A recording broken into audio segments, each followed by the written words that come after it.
If any of you, right now or at any point, always happens to me in the shower, I don't know why.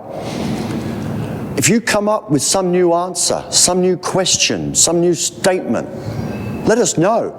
Use it on a weekend. This is what I do. I go out and try it. I wait till the weekend, try it.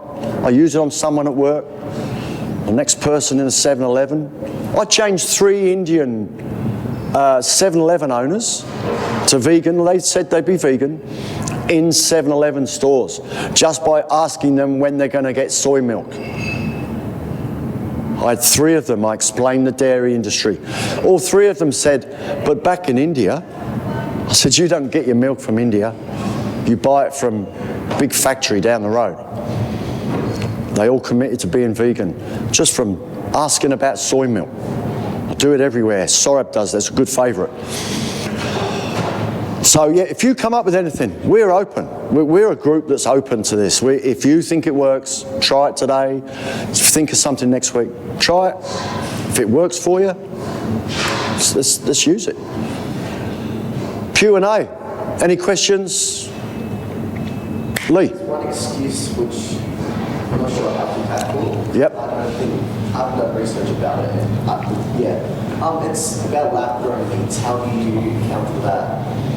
I've never really been asked that. Is it an excuse? It is pretty new. I'd encourage them, like we want meat eaters to stop killing animals. This is the general feel I've got from reading this on Facebook. Sorry, what's the excuse? The lab-grown meat. Lab-grown meat. I don't think that's for vegans. I'm not going to eat it. And I'll put $100 on no one here is going to eat it.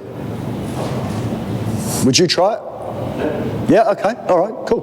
Okay, let us know what it tastes like. I don't think I could do it. I just don't want to do it. It's just a... Come on, one at a time.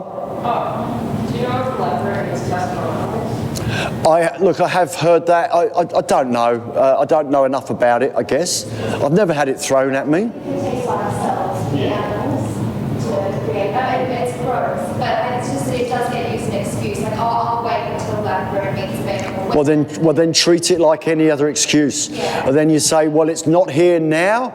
Are you going to be vegan till then? Yeah. That's like the engineer who said it's horrible. Said, well, invent a new way. And until then, be vegan.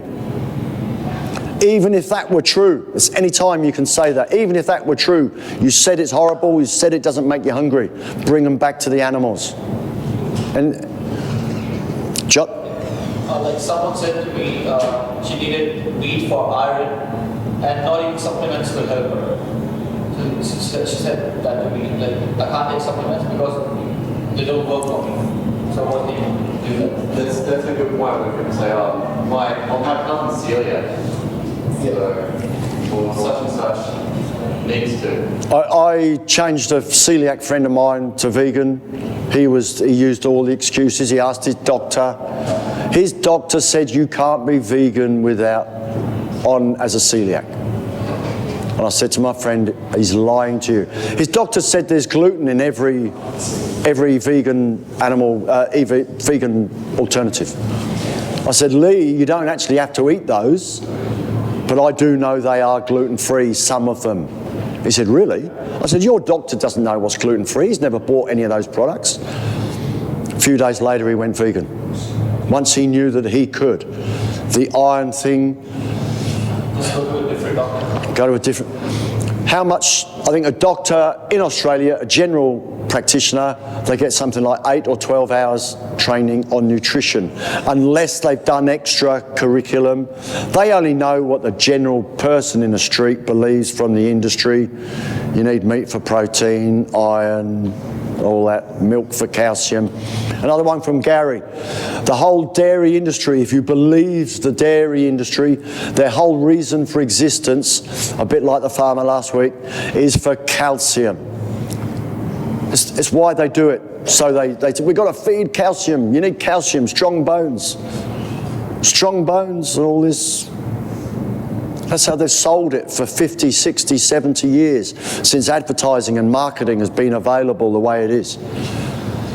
McDonald's I read last year spend around $2 billion American dollars a year on marketing. That's just advertising, just telling people to eat their burgers. That's an incredible amount of money. Any other questions? Yeah, talking about religion, morality. Yep. Morality is subjective. What do you do with that? You've already said this is wrong. Yeah, I might let Greg. So I just had a quick point on religion as well. Pardon me. Yeah, so I have a quick point on religion, and it doesn't matter which religion that they fall inside of. You just use their deity, whoever that is. And let's say if we just talk about in terms of Christian, if you want to go down that path with, say, a Christian, you just say, okay, I want you just to imagine, just for the sake of this conversation, a child is sitting on a chair in a room, and around him is the most amazing plant-based food that would ever fill his stomach. And on his lap is a lamb, and in his right hand he's holding a knife. To his left is Jesus, and to his right is Satan. Now keep in mind that God has given that child every food that you could ever grow on the planet at any time. But he's got this knife and he's got this lamb on his lap. Who will tell that child to slit that lamb's throat? Jesus or Satan? Let them sit with that, because absolutely 99% of the time they will always say Satan. And then you come back to it and then you say, well, you just then admitted that you're doing Satan's work by participating in all of this violence. I used exactly that on some of these Christian Bible pushers in the street. He was absolutely stumped. He looked at his friend and said, I don't know how to deal with that. I put it a little slightly different. Put him in a room with a lamb, a sharp knife, the devil and Jesus. I said, who's going to kill the lamb and who's going to save the lamb? And he put his head in his hands and you got me. I don't know. I said, yes, you do. It's the devil. Only the devil advocates killing. You're doing the devil's work. Go down that path with those Christians. Go down that road. You are following the devil. It's not mandated. God is peaceful. My God is peaceful. What about who's your God? If your God's telling you to kill little lambs, what sort of God do you follow? Is he red with pointy ears? That's the best way to deal with them. Because you're probably not going to change that person. And as Greg said earlier about it's who is listening, you're not going to change that troll right in the street, or even if you're doing just a general outreach. While you're talking to someone, have a little flick around. There's often bystanders, they're just listening. No one's outreaching them. They're just listening to you, me talking to this guy, and there's someone else listening there too. Speak clearly. Project your voice. Don't whisper it. Speak loudly, forcefully, truthfully for these animals, these victims. Can we speak about the same question? Morality is subjective? Morality is subjective. Yeah. Well, Because people say that it's okay if people are killing dogs in China. Okay, if you're going to say that, is there any moral ground we can agree on? yeah, okay. Okay, so if I was to use that exact point, we've got to find common ground. Okay, if morals are subjective, what is one moral we can both agree on? And start from there. So, for example, is child abuse right or wrong? And they will say, what's wrong? And you say, well, hold on a second. But in some countries, you can marry children. And some people, they think it's okay to abuse children. So for them, that's morally subjective for them. And now you're telling me that that's wrong. We both meet on that common ground. So yes, it is. But keep in mind, the only person's opinion, or the only being's opinion that matters in that entire conversation about what is morally subjective when it comes to violence is the victim. Not you. Not the person doing it, but the person suffering from that abuse. That is the only person and being whose opinion matters around moral subjectivity when it comes to violence. So bring it back to the animals. What do they care about your morals? Do they care about your God's permission? They care about your God's Bible. They just don't want to die. And that's their entire existence at stake. Another good line is that maybe at some point when you're using about the animals, humans have managed to take everything from animals. We take their children, we take their land, their habitats, their homes, then we take their lives, we take their babies. Ask as well, say, God made animals for us to be like the sun. Yep. Exactly. What? But that's the very basis of God made us. You're speaking for a being that you will never understand.